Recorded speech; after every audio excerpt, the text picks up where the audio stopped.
So I'm just, going through these exercises. Oops. Oh, wrong tool. Okay. Going through these exercises, there's, even if I can control, I was saying earlier how I can, control a line through space, make the line come closer. And then when it goes further away, I can do that. This is probably the hardest one of all. This is the greatest refinement I can think of, because even if you're drawing a hoop, right? If you're drawing one of these, you have to understand that the hoop has a far side. That's far, and this is near, and that the center of the hoop is not here. Center of the hoop is probably a little further up, right? Because when you divide the hoop in half, see that the side that's far is going to be a lot thinner. So also look at the length of the line segments. The length of this line segment is shorter than this line segment, right? This comes from an understanding of what it is that you're trying to draw. This comes from the practice. Trying to train your mind. You're not going to train it in 1 hour. You're not going to train it with one drawing. You're only going to be able to train it if you do a bazillion drawings and fill out the whole page. So applying this technique, using just lines, then supposing that I'm going to use 2 of these line strokes, 1, 2. I need there. So by using 2 lines that are straight, then the object is flat against the screen. By using 2 lines that come outwards, right, the object's coming towards me. And by using 2 lines that converge, well, actually, this object, these 2 lines can be seen as either converging or diverging. It's a bidirectional thing. It goes both ways. It goes in and out. When it's flat, it just goes up and down. So, doing a person's body, let's say a sitting pose, and dealing with the torso.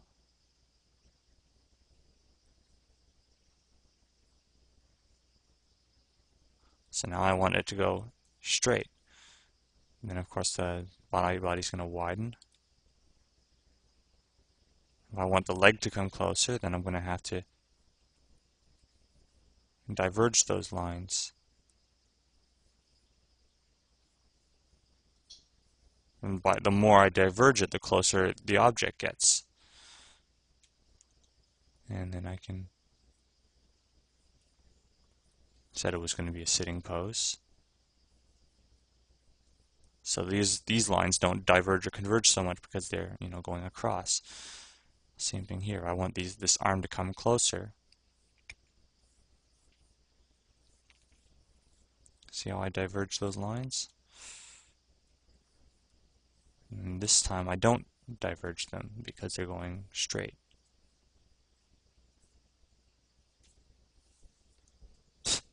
it's really afterwards I can go and I can cross contour things as I please. That'll be straight, that's straight. I can do this because I can see what I'm doing.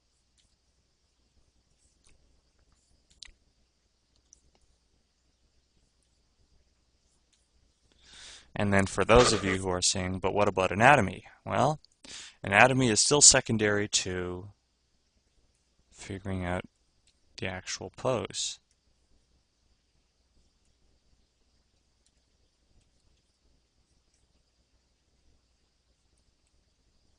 Once you have the pose, then you can go in and you can say, well, let's do some further refinements. How does this surface turn?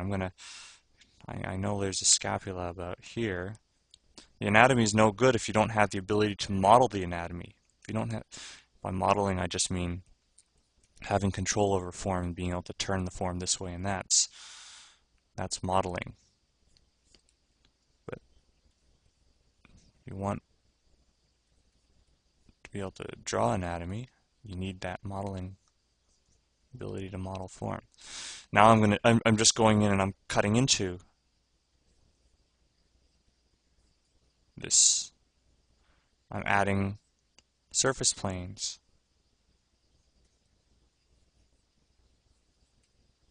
Cutting things up into boxes.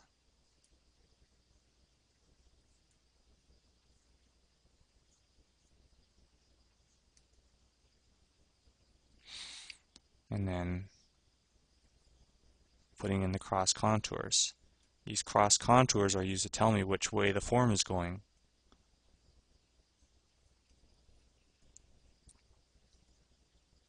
But for it to just read as a person and have the right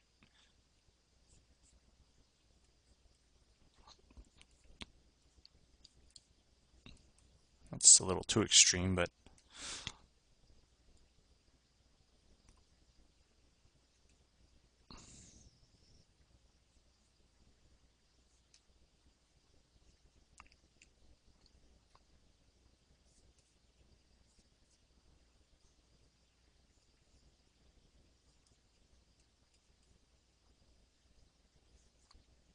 sorry, I'm really concentrating right now. It's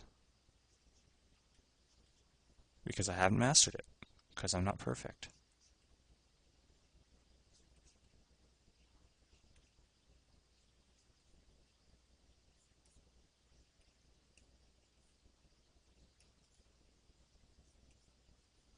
I wish I was, but that's why I practice.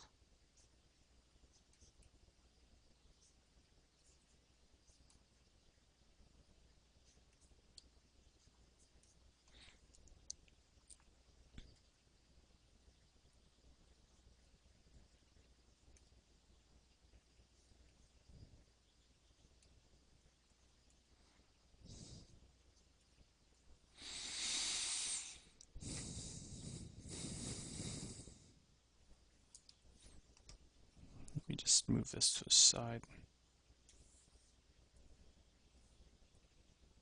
I mean, I go through tons of these drawings and I throw them all out. Why? Because they're just my exercises, but that's why I typically do exercises on paper rather than here on a digital screen. I don't think I've done any undoing. Yeah, I haven't undone anything. So, whether I'm using paper or I'm using digital, sometimes I'll use undos if I'm, actually working on a project, but if I'm doing an exercise, there's no need to undo. Accept your mistakes. Accept your failures. Deal with them and move on.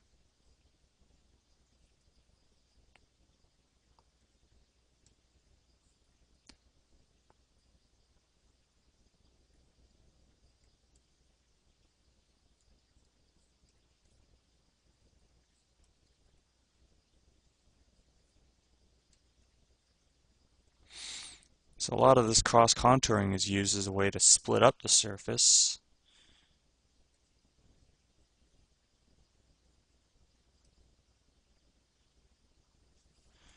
I mean, by this sort of cross-contouring, it's, if I can take a box, and then I can add another box to it. Okay, so that's where the box attaches to the surface.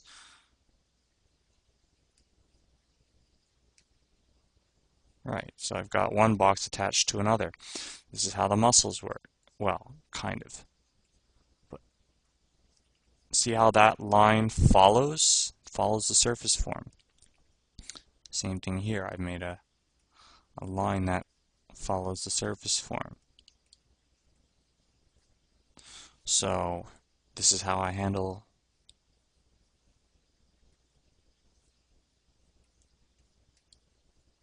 putting anatomy onto something that is